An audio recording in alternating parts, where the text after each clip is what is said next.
So, at what age did you realize that you wanted to start withholding information from people? I wouldn't even necessarily say a particular age because it was something that was just always natural in me. I think the same way that you realize when you're really young that you're different, you kind of in the same instance, at least I did, you realize that you need to keep that safe or protected. Or maybe that's just because of where I grew up. You know, there was no there was no leniency for any sort of variation. That was definitely going to be one of my sub questions to this initial one, because I wanted to know how this ties in with just where you grew up, what kind of place it was like, what kind of environment created such a tendency. You know, I grew up in a very rural, small community where generations of families have lived for many decades. And so everyone, of course, knows everyone. I guess just it's because it's a small town and everyone knows everyone's business, and Yeah, the community is so tight knit. It's almost like being famous. It's like everybody knows your business. Everybody wants to know your business. Yeah, and it's not only like that community then. There's like, 10 different communities just like that that are also connected in those same ways. Mm-hmm. So everyone's always knowing someone, asking about someone. It's almost like a monitoring system too for people's behavior. It's like if you go even slightly off course, then there's immediately some kind of social correction. I'm sure it's almost impossible to feel comfortable in your own skin because... Yeah, they don't know me. I had to crack myself open to really understand that. And it took like a quarter of a century. Was it strange to even keep to be secretive even around your best friends and like your family, people who are so close to you? No. It didn't feel strange at all. I felt guilt a little bit in the early years. If anything, and I feel the same way about this now, when you keep things to yourself, it only makes you feel closer to yourself. So in a lot of ways, as long as I could get away with it, and I became very good at it, at lying too, I felt a lot better. Mm-hmm. But I knew that I was, a lot of times walking on eggshells, or like one slip up, and like a few did happen where I was caught up in lies, and things kind of tumble, and then even from that though, you learn what people want to hear in Mm-hmm. apologies. The great illusion. Yeah, definitely a kind of defense. Posturing as normal. Yeah. And two, I think in a way it's saving energy until you could get out of that environment that didn't suit you. So then you can come here and you have a lot of self-reflection during that time, and you can get to this era of your life, and you just kind of burst forth. Mm-hmm. You don't tell people anything, and I know you, of course, as a person, but what are the most extreme instances of just being secretive, of not telling anybody anything? I've definitely gone on many trips without telling anyone. And that started even when I was pretty young. I have plans for more extreme things. Like, I've been thinking about weddings a lot, and I don't think I would ever get married in front of anyone.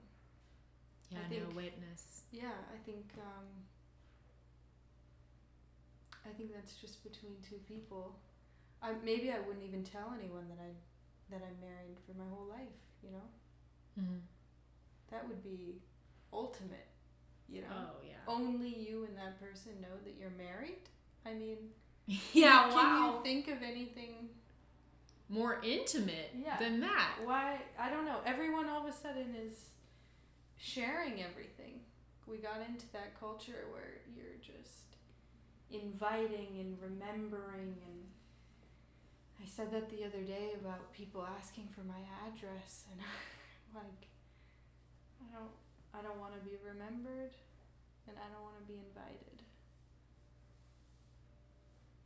I think that's, we talk about disappearing a lot. We talk about not being real as it pertains to how we live our lives and how different we are from other people, and this whole idea of disappearing, of being secretive.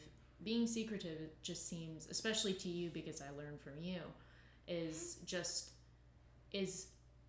a method of disappearing. Don't know my address. You don't know I got married. You don't know I left. You don't know that I do anything at all. Like, there's just this kind of portrait up on the wall of what you look like to people, and then nothing else. They can't guess. It's a completely and totally like safe inner life that's protected from other people, outside influences. Yeah. It's really incredible. And I think we're really lucky because I feel it to even more extreme now because I feel like I have the best possible people around me. The people that I want to know me, and I feel fulfilled in that, you know.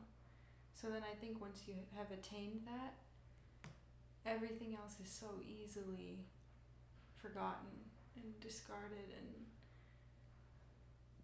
pointless. And even that, the inner circle, there's I think what's really cool, I now realize it's exclusivity.